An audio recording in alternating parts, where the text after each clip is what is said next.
Welcome to the New York Business Leaders Podcast, presented by the Coyle Group. We interview the most interesting and influential business leaders in New York and hear their stories of success, challenges, and lessons learned while building their businesses and personal brands. New episodes drop weekly, so please be sure to subscribe to get updates on your favorite stream.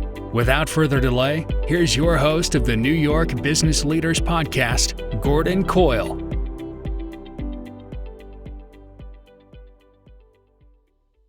Welcome back to the New York Business Leaders Podcast. I'm your host, Gordon Coyle.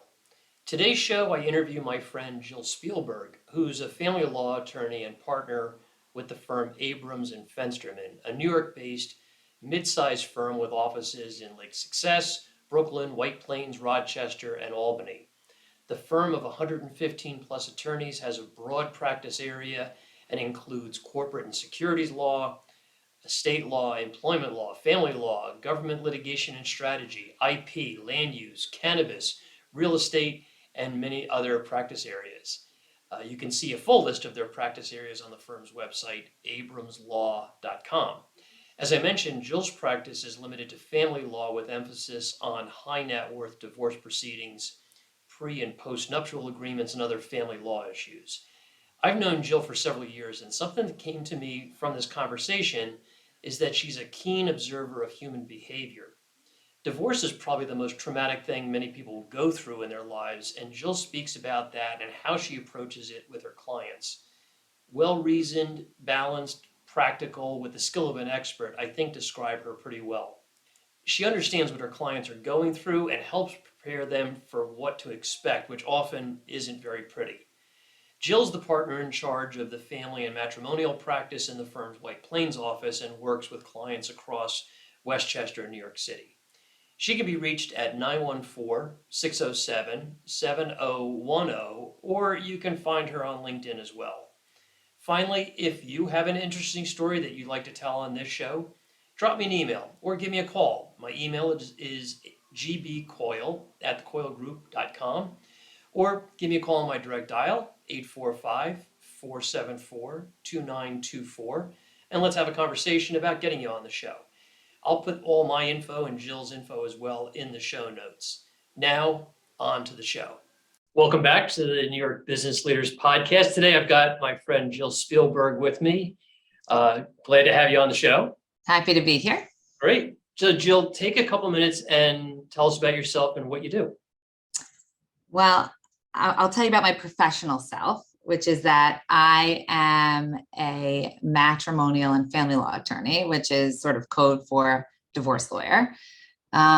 People like to meet people like me less than they like going to the dentist. So I try not to be overly offended by their lack of enthusiasm at our first meeting. But, what I try to do is guide people through what will likely be one of the most difficult times of their life, whether that's dealing with issues about their children or issues about money or both. There's a lot of obviously emotional turmoil within couples or families during this time, ranging from infidelity to, hiding or stealing money by a spouse, to special needs children, to illness. So it tends to be a highly charged, at least emotionally, not financially all the time, experience for my clients. And, some need divorces, some are not married to their partners, need custody orders, child support orders, prenups, postnups, purchase agreements for people who are not married but are buying real estate together. And we sort of handle all of the aspects of that process for generally higher net worth people. And I don't love that phrase, but I say it only to mean that we're a financially savvy group. So we understand complicated financial products. We understand, closely held businesses, cash businesses, and the associated problems or complications that come along with those things in more typically high net worth families. But of course, we don't turn away people who have less assets. Really, it ends up being just a matter of where the decimal point is. The law doesn't, there aren't different set of laws for people with more money. So that's the quick summary on me. So divorce lawyers, dentists, and insurance agents are people that everybody wants to avoid. Correct. But usually people like their insurance agents when they collect. That's right.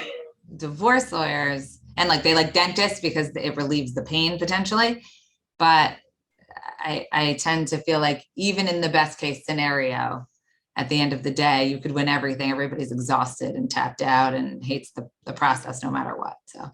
So you've painted a fairly bleak picture about emotional issues that you have to deal with. How do you get through all that as a profession that's handling these very highly charged, to use your words, emotional issues for probably multiple clients all at the same time? I mean, that's got to be draining for you.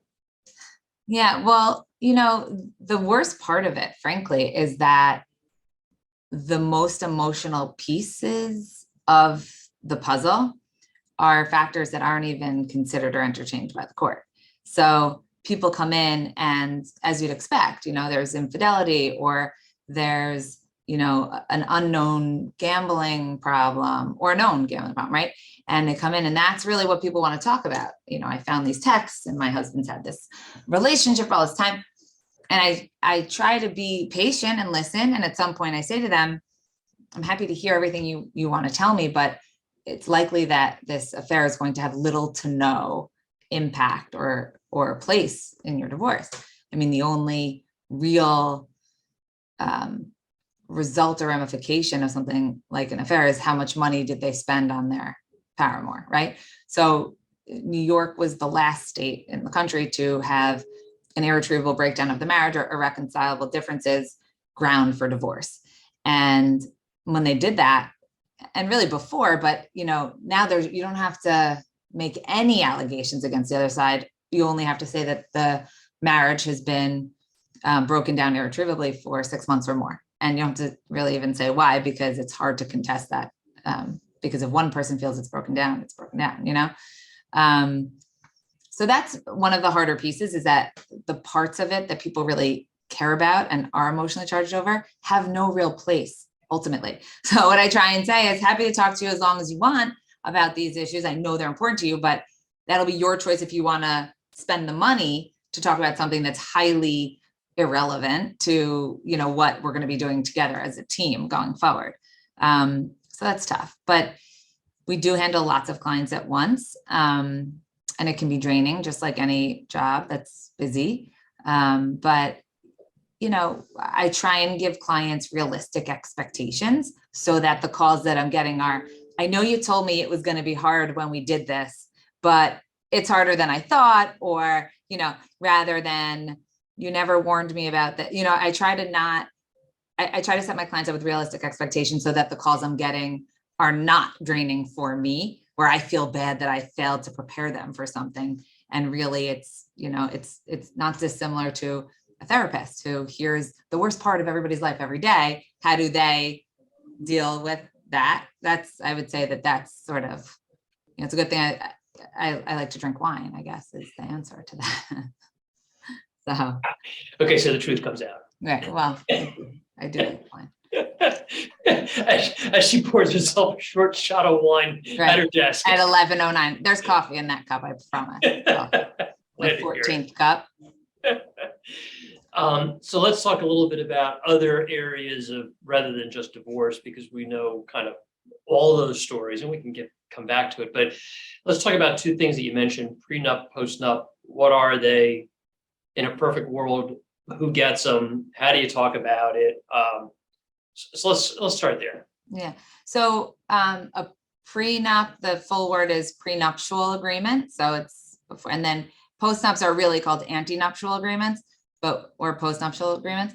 And the purpose of them, from my perspective, is that you're never going to be in a better place with your spouse than you are right before you're getting married, right? Mm-hmm. So you're at a point where you're hopeful about your relationship. Well, at least you hope these things, right? You're hopeful about your relationship. you believe it's going to work. People come in and say, look, I'm planning to be this person for the rest of my life. And that's where you are. And so the idea is that the negotiations will be the most fair that they can be, because at that time, the future husband and wife love each other and want what's best for one another, and can't imagine leaving them destitute, can't imagine taking the kids. So, and can't imagine cheating on their spouse potentially, or vice versa, right? So it's a great tool because it forces people, I think, to negotiate in the most fair way. That's the optimistic side. The other piece, I think, I love prenups for this reason, is it really gives you insight into the person you're marrying that you wouldn't otherwise have. So, and it gives you advice that you wouldn't otherwise get. So I've said for a long time, and now I'm saying this on a podcast, so somebody's probably going to take my idea and become a billionaire. Just cut me a piece if you do. But I have been saying that there should be something called, like we have driver's ed when you're getting your license. There should be marriage ed when you're getting your marriage license, because there's so many things that people have no idea they shouldn't do, that they come to me 20 years later and I say, I'm sorry. Like, I don't know what to tell you, but the fact that you did it, just, it's a dead issue for all intents and purposes. So like, for example, taking money that you inherit and putting it into a joint bank account.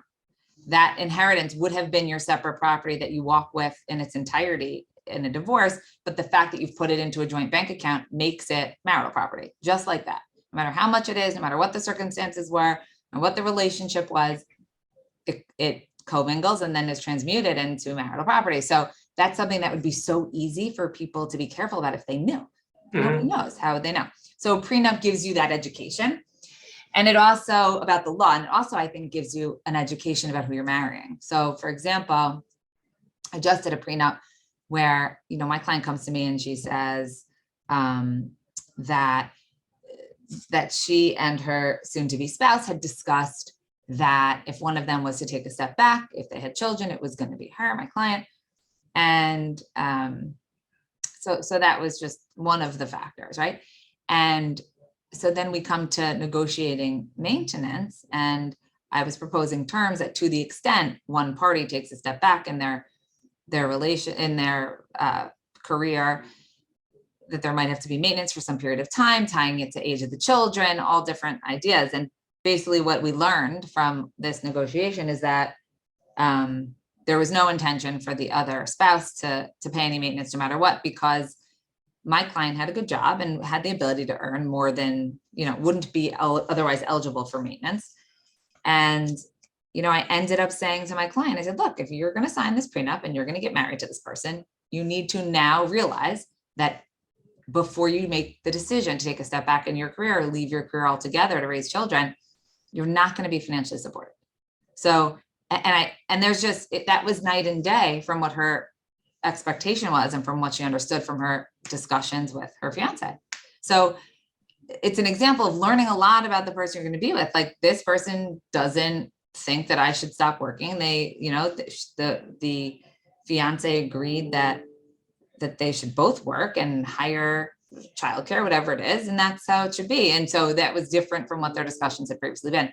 So I think it's a crucial tool to preparing yourself for the tough discussions when it's too late, so to speak. So in this case, they went and got married, but other people might say, not what I bargained for, not what I was expecting. And, I've long said that I think people would rather get divorced than call off an engagement, because you have to send an email to 300 people that your relationship's over. Whereas when you get divorced, you only tell who you want to tell. So, I haven't yet to date had a marriage or a wedding fall apart as a result of our prenup negotiations. And I've done quite a few prenups. But it sort of does give you that insight that you wouldn't otherwise have. I swear it's coffee, I promise. So some of the things you just mentioned are kind of news to me. I always thought of prenuptials as strictly financial agreements, like financial division of property, but it goes well beyond that, is what you're saying. It doesn't. So you're right. But you can tie financial provisions to other triggering events, right? So life stages, things that are going to happen in your life. Okay, that makes sense. So maintenance. So you actually cannot talk about custody in any way of children. You can't talk about child support or custody or anything, because the policy behind all of the custody law is that it's whatever's in the best interest of the children. And you can't possibly know what's in the best interest of the children a year or 3 or 6 or 15 years from now. You know, people suffer from physical illnesses, mental illnesses between now and then. You just can't know. So that's why they don't, but you can tie it to, like, if you have children under the age of 5, we know, right? Financially, they're going to need childcare. They're going to not be in full day school. So somebody's gonna have to be with them, whether it's a parent or somebody, a paid for person or a family member, right? And then you know that there's gonna be other financial obligations that you can anticipate from the perspective of not who's gonna pay for these things, but what do both spouses need in terms of their own support? Or what do we expect their income is gonna do between now and then, and their ability to accrue assets and that kind of thing. So it's related. So it is only a financial agreement, but those issues are tied sometimes to non-financial issues. Where life intersects with finance. Correct. Like even, I'm just gonna, where, like, for example, another example is, you know, having very elderly parents. You know, we can't really, like, we're not doing the agreement about them dying, but if you know that you're the sole heir to some family fortune and the last surviving person is 103, it's a relevant anticipation, right? That maybe as the potential spouse sits here, they don't have a penny in the bank, but in the next couple of years, it's fair to say they're going to have many millions. So what do we say? What do we do about that, right? What do we do between now and when that person dies and they inherit? And then what do we do about the inheritance? And you know, what can it be used for, and whose money is that, et cetera. What's your advice on who, when, how, especially how do you initiate this conversation?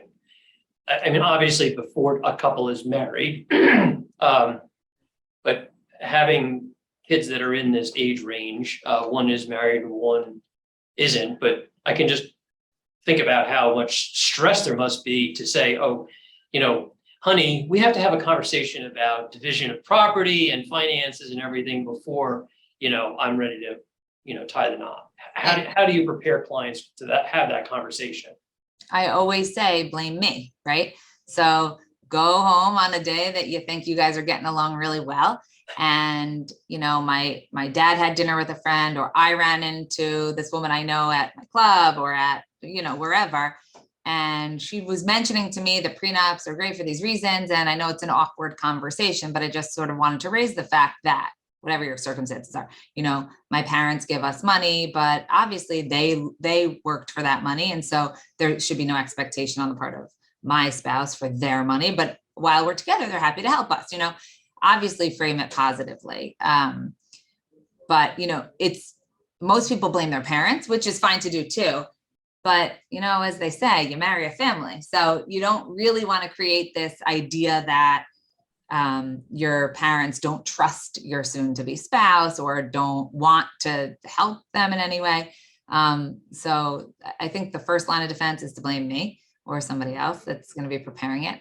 And then, you know, the next way to talk about it is, because it more often than not, for first marriages, this is something that comes from the parents, either because they're older and wiser, they see the relationship problems that their child can't anticipate, either that or because they have money that, again, they're happy to share with, or they know that what their estate planning is, and their kid may not even know. You know, I just had that in a prenup where, you know, the parent called me and said, look, I don't even now want my daughter to know how much she's going to inherit or what's in these trusts, because I want her to keep working because we believe in a work ethic. So, and then that puts you in an awkward position because the parent's like, I'm not giving you the documents. I'm not telling you, you know, what's in it. And so. Oh, and by the way, you have to be a trustee. Right, exactly. So it's, you know, that's, I think, the best way to approach it. And in other circumstances, like, I think that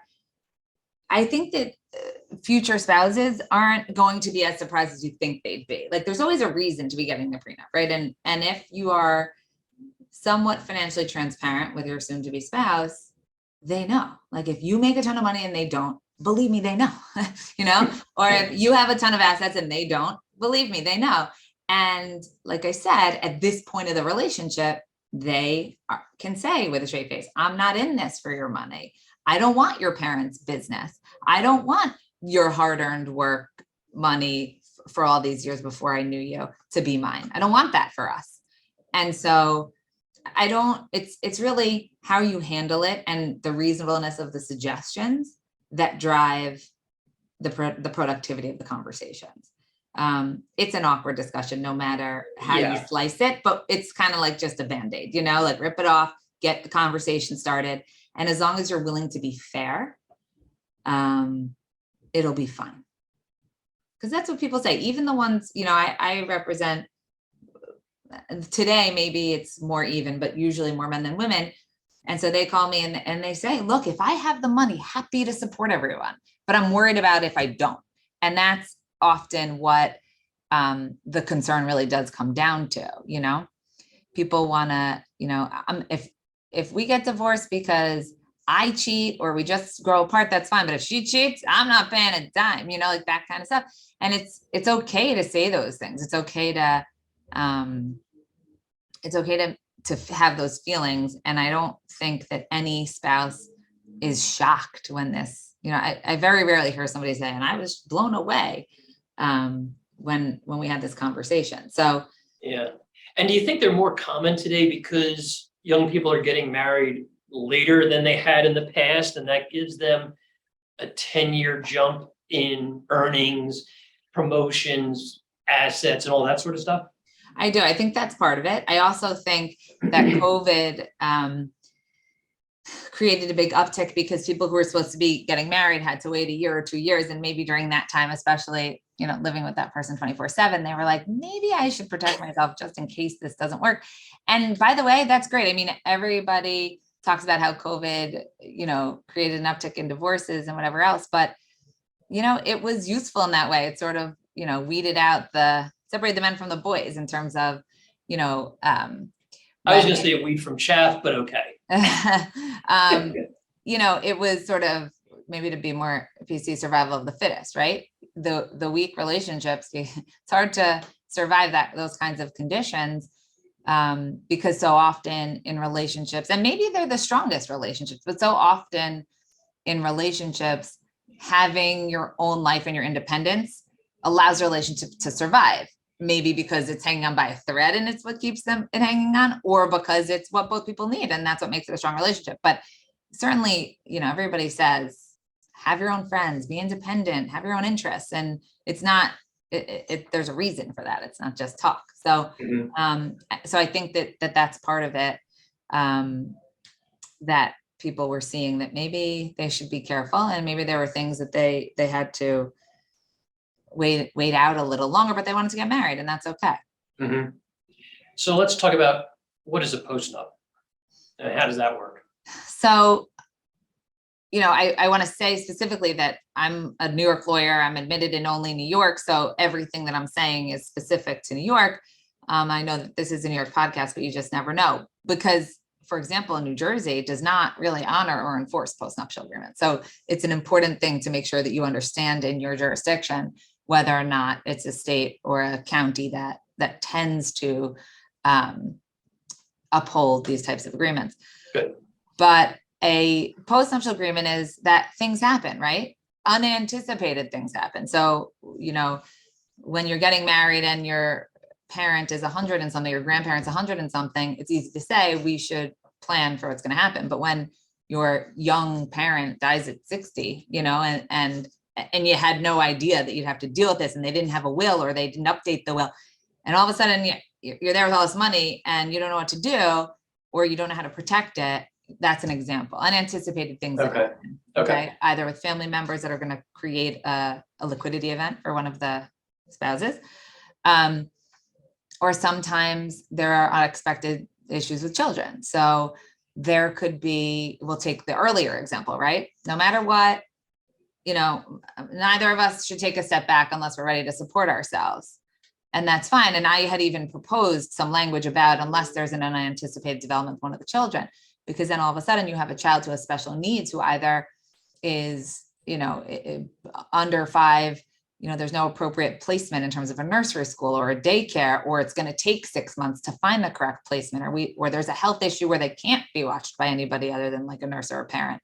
And then, in the example I gave earlier, that spouse is going to have to say, look, it's better for me to stay home with this sick child, for whatever reason, but I'm going to have to leave my career and I don't know how long I'll be out and I don't know what I'll be able to earn when I get back in. So can we renegotiate that provision for maintenance? Because here you are making millions or whatever, or hundreds of thousands or tens of thousands, whatever your, sort of income bracket is.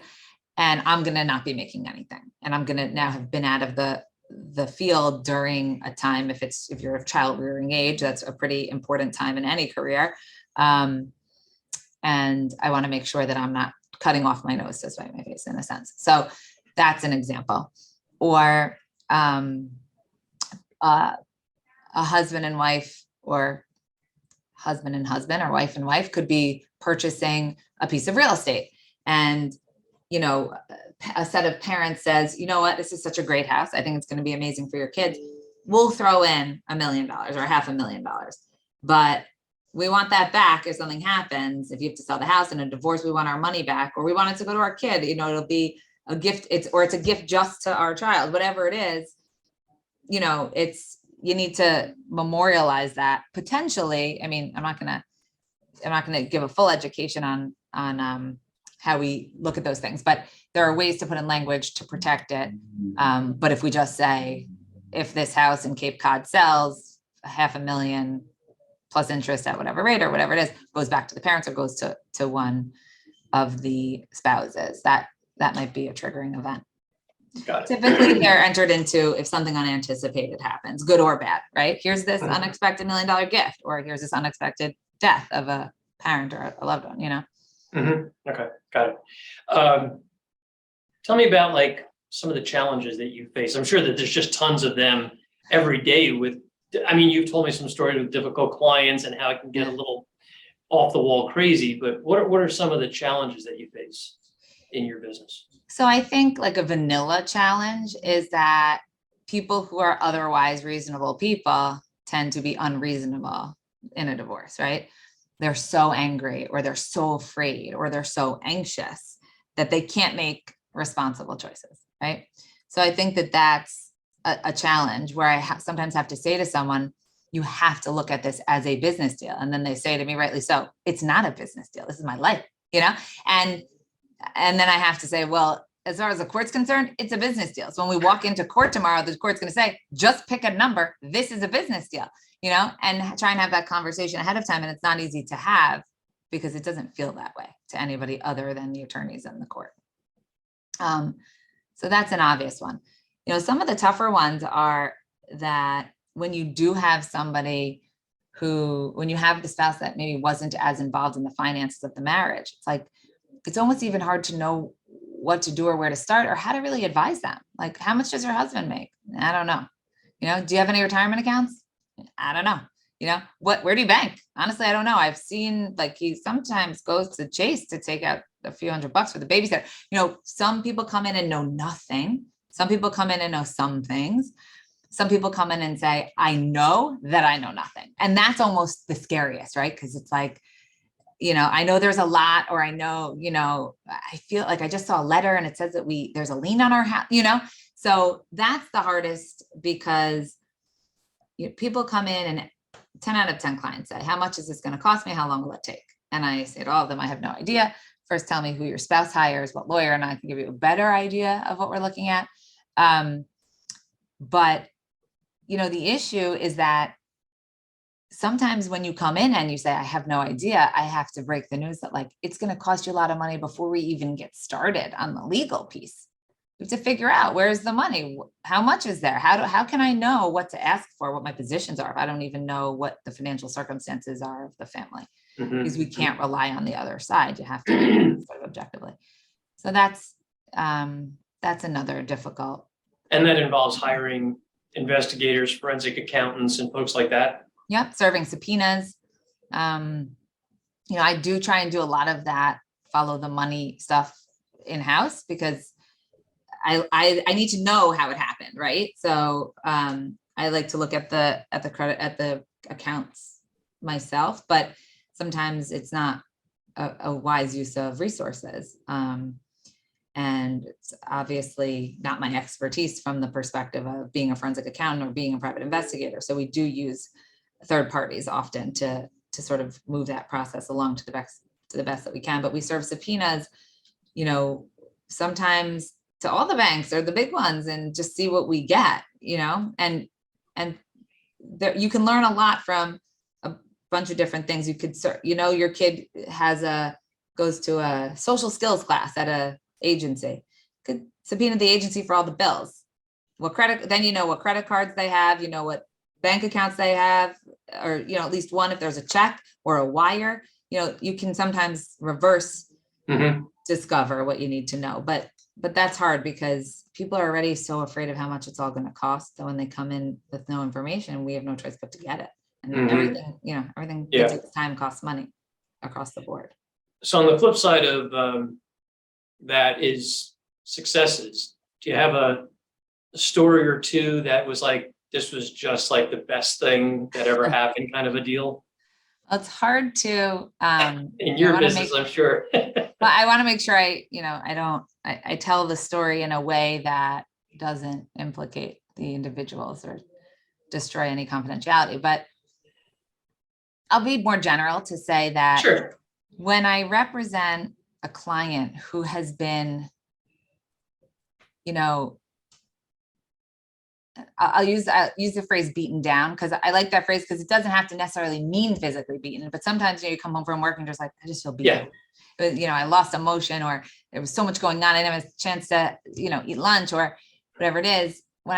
And some people come to me at the beginning and you can just tell it's been a long marriage, like the days are long, they say the days are long and the years are short, but like the days are long and the years are long, that kind of a person who comes in and you're just like, and when I can see that person start to take their life back and get some relief, financial or otherwise, it's a success. And it sounds sort of cheesy, but that's what's hard about it. People come in and they come to me and every person is unhappy for some reason, right? They're either unhappy in their marriage or they both agree that they don't want to be together. So they're not unhappy that it's ending, but they're unhappy that they got to pay, or they're unhappy that they got to, deal with this or start over and meet people or date at age, 55, whatever it is, they're unhappy. And so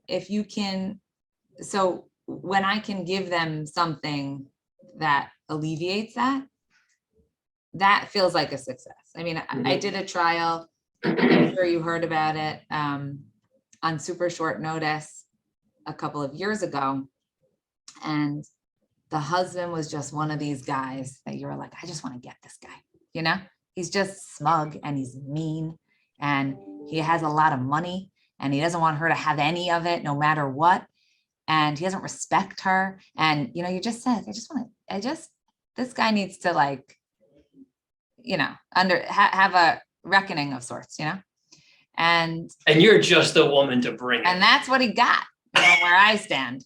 And that was a good day. That was a success, because we came in and he underestimated us. And he said, this has been going on 4 years. How is this person going to come in and try this case when they don't know anything about it? And, at the end of the day, I have a rep to protect, right, Gordon? So I gotta, no matter how long I have or who the people are, I gotta make sure I do the best job. So I think that that was a pretty good day. And this is a client who I'm fond of. She's this very sweet woman, so smart, left a career that she could have made tons of money and was just left basically destitute by this guy who earns a lot of money.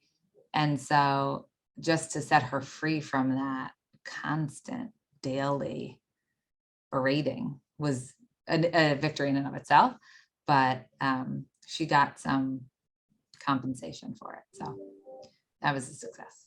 That's a good success story. Yeah.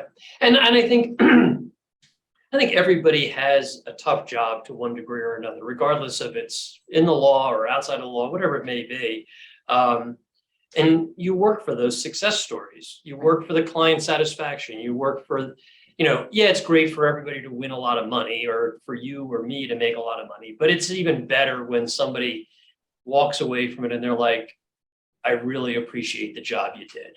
You did a good job. When you get that pat on the back and you're like, or it's not even a pat on the back, but you did the right thing and you got the right result. That's what makes it all worth the effort a lot of time, I think.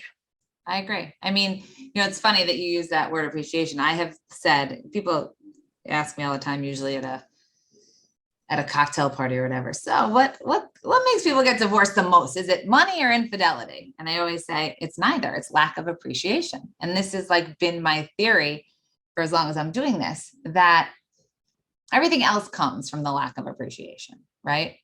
And I always tell this story. If anybody who knows me is listens to this at some point, I'm sure they've heard this, which is, you have a couple and we'll use people of moderate means, like the husband goes to work, he works a 9 to 5, every day he gets up, no matter what, and he goes to work, and he gets to the office and his receptionist or his secretary or coworker says to him, because I don't want to make this like a sexual harassment hypothetical. This is just to give an example of how easy things sort of get to where they are. Let me take it back. Somebody in his office says, your wife's so lucky that you work so hard every day because she gets to go away on vacation to Florida and she doesn't have to work and she can stay home and raise the children and do what she's got to do. She's so lucky that you work so hard for her to provide this life for her. And then he gets home at night and he walks in the door and his wife says, not hi, honey, not a kiss on the cheek, not how was your day, but did you hear Judy down the block? She just got a Mercedes and they're going to Greece this summer. Why do I have to drive a Subaru? And why is Florida the only place we can ever go? We have passports. We could leave the country once in a while, And he says, hey, you want to go to those places? You want to drive a Mercedes? Get a job, because I don't know what you do every day because the 3 kids are in school and nobody's here to make a mess. And, you get to go to the gym and work out and get your nails done and go to lunch with your friends. So if you're so worried about going out of the country and what we drive, why don't you get a job? Okay. So then she goes to the gym the next morning and her trainer says to her, man, your husband, he's a lucky guy. You keep your body in shape. You look great. You raise these 3 beautiful kids. House is perfect. You make them dinner every night. You keep your social circle going and you guys always have these fun plans. What a lucky guy is he? Now they're in the sauna doing their thing, 10 minutes later, because why? This guy appreciates what she does every day.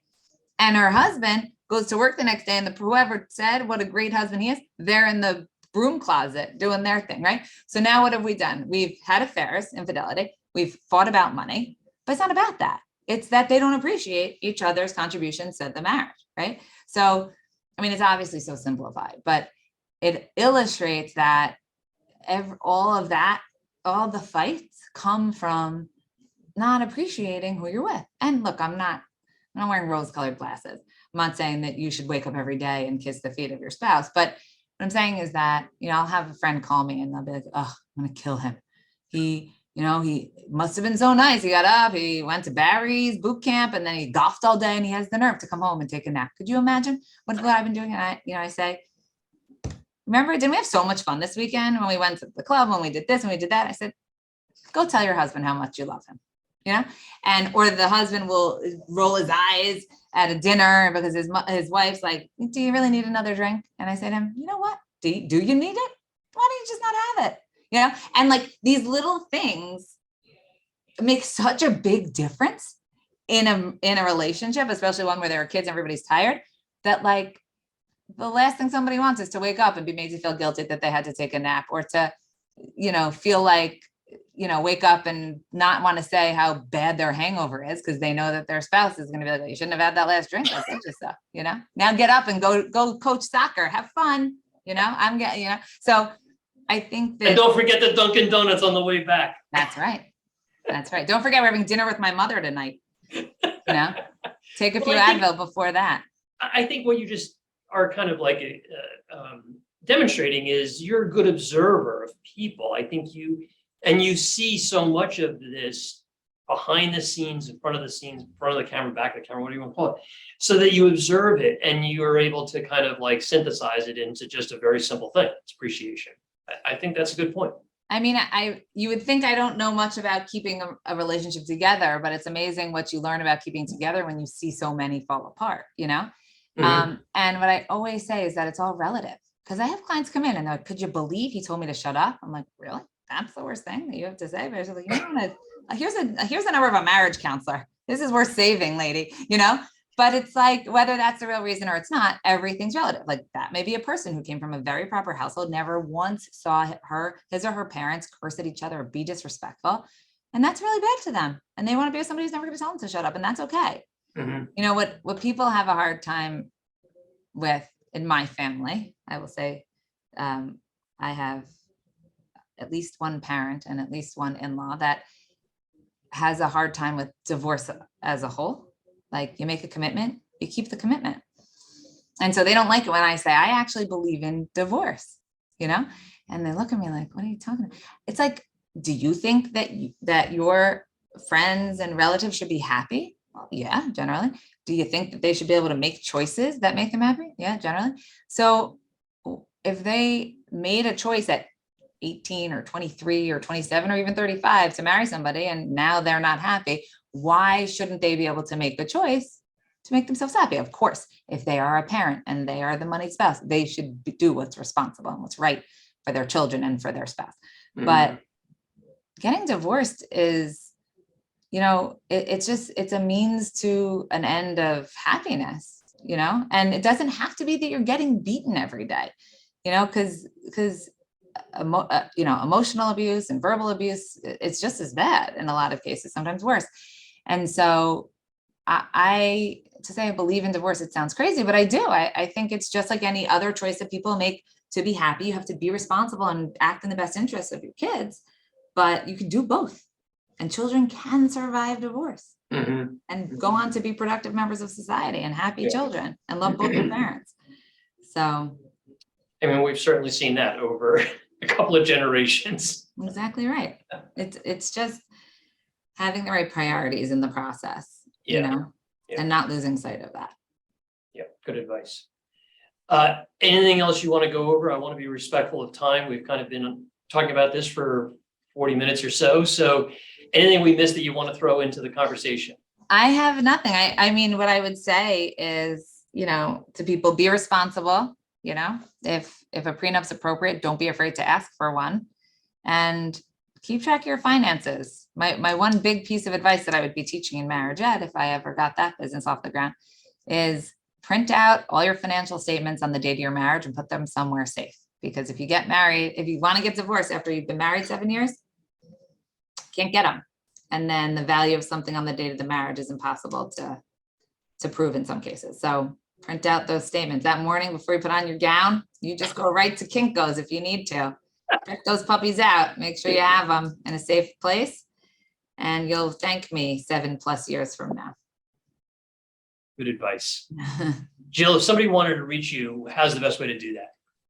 So I don't even know if I said this at the beginning. I am the director of the matrimonial practice in the White Plains office of Abrams Fensterman. So best thing to do would be to call Abrams Fensterman. Do you want me to give the number on that? Sure. Okay.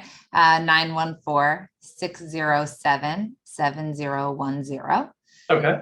And my team and I can be reached at that number fairly easily. Okay. And they can look you up on LinkedIn? They can look me up on LinkedIn. They can Google me.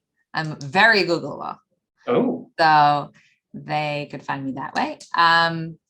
And always happy to, I have people call and I say, look, mediation is the way you can go, or here's a marriage counselor, or, sometimes if I'm not the right fit, I'm happy to always send people in a direction that makes more sense for them. And I think that's a good point to make, that a lot of people, if they're at that point of being beaten down so hard, so long, they just don't know what to do. And if they just they hear this podcast or they meet somebody and they say, oh, speak to my friend Jill, you may be the right person, but you may not be. And you have probably a huge Rolodex of people that you can connect people with. Yeah, absolutely. And it's important. And I say this earnestly to people who come in, like, you need to have a connection with your matrimonial lawyer because you're about to go through some of the lowest points. So if you don't feel comfortable with that person, or they don't share your perspective on how things should be done, whether it's to be super litigious or to be super amicable, either way, if your approach is not consistent with one another, you're going to have problems down the road. So make sure that you interview people, and there's, the consultation fee issue seems to be a hot button issue these days, but somebody's giving you their time. If there's a consultation fee, like, that's okay. And if there's not, that's great too. But it's worth it to have an exposure before you go ahead and onboard somebody to make sure that it's the right fit. It's important. Yeah. The first call may not be the right one. Yeah. Oftentimes it's not, and that's okay. Yeah. It might not be the right time. I might say, or people often call just for information's sake, and they say, I can't do this on this much money or this little money while my kids are this young. I'll try to grin and bear it until they're both in full-time school or whatever it is. Sometimes it's just premature for whatever reason. Good. Jill, thanks for being on the show. Thanks for having me. Yeah, yes, it's been great. And I think valuable information for anybody. I mean, especially the prenup conversation. Yeah. We talked about it this morning. I think it's discounted by a lot of people. Like, oh, I don't want to go there. Do I really need to have that conversation?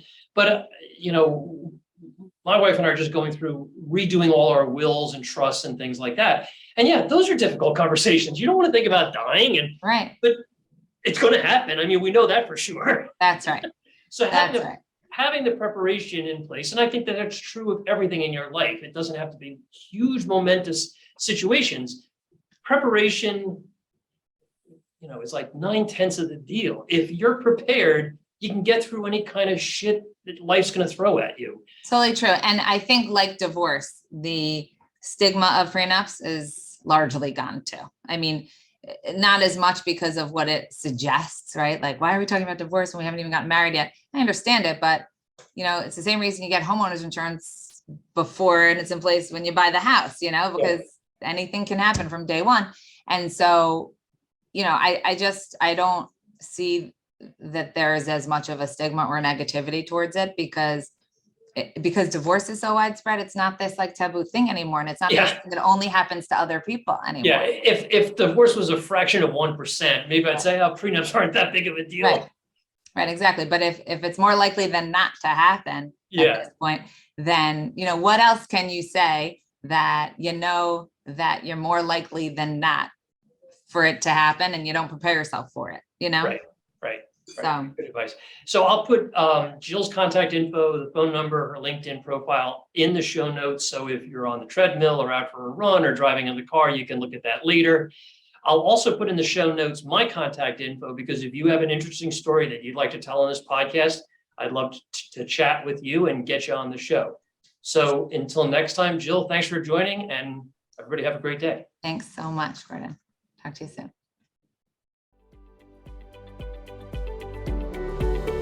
That's it for this week's episode of the New York Business Leaders Podcast.